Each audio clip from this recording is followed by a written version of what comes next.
Hello guys, in this 3 parts tutorial I'll talk in brief about JPA and what it is used for, and I'll talk about some annotations used in it.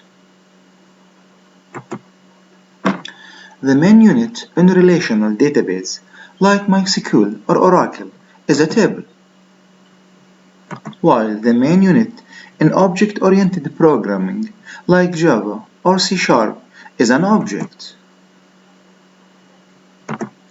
Object relational mapping comes to bridge the gap between the two.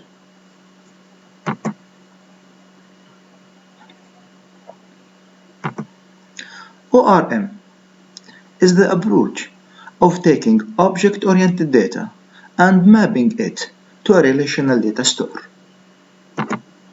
JPA is the standard specification for ORM in Java Enterprise Edition.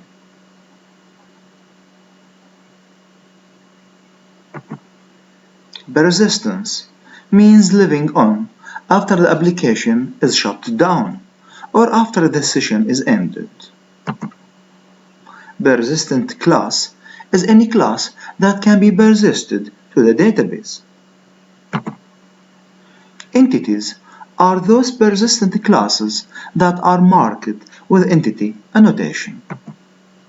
To be able to store object states in the database using JPA, we need to define entities.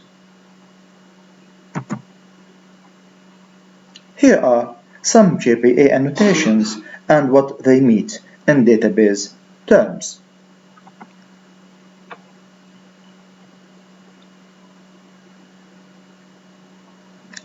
And now, let's get some practice. Hello guys, I am connected to MySQL server as a root, and here is a student table. It has 4 columns. Each column has a name and a data type, and the first column is a primary key and it is auto increment. Let's map this simple table to a Java class. I am using Eclipse IDE and I am to create a new class. It is a good practice to name the class as the same name as the table. So I stick with it. Student.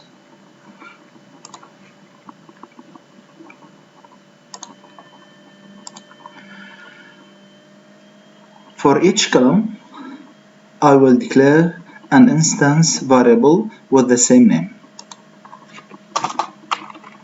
Private int student underscore id, private string student underscore name, private date of birth, private boolean gender. Okay, how do I choose the correct Java data type for a certain secure data type? I have this table from Oracle and it guides me. It shows mapping of Java types to SQL types. MySQL server int 1 to boolean, integer to integer, and varchar to string, date to date, and I did so. I have to create a no argument constructor, public student, and here goes the setter and getters and setters. Okay, this is an ordinary Java class. There is nothing special with it. As a matter of fact, any Java class with no argument constructor can become an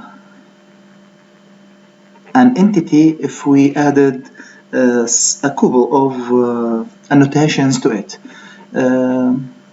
At least we have to add two annotations. The first one is entity annotation, and it is to declare that this class is an entity,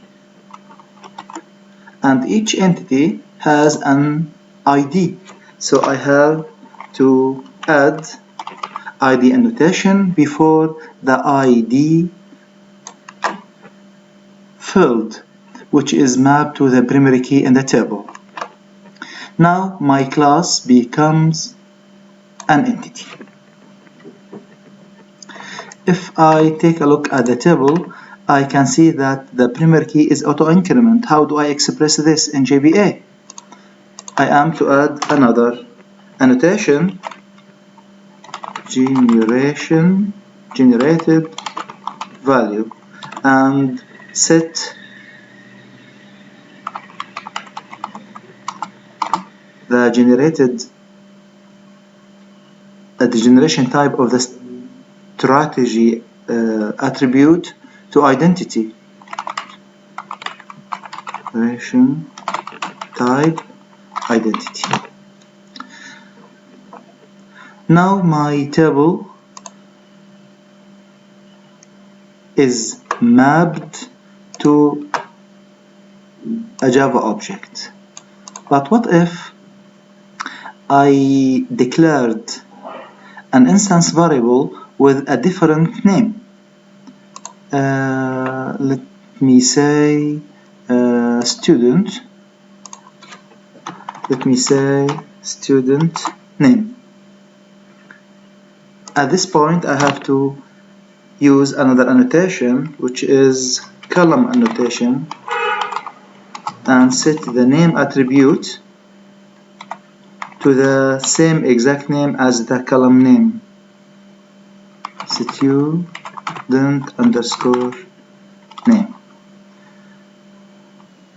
In the next tutorial, we'll talk about relationships between tables and how we declare them in JPA. That's all for today. Up till next time, live and enjoy. Bye bye.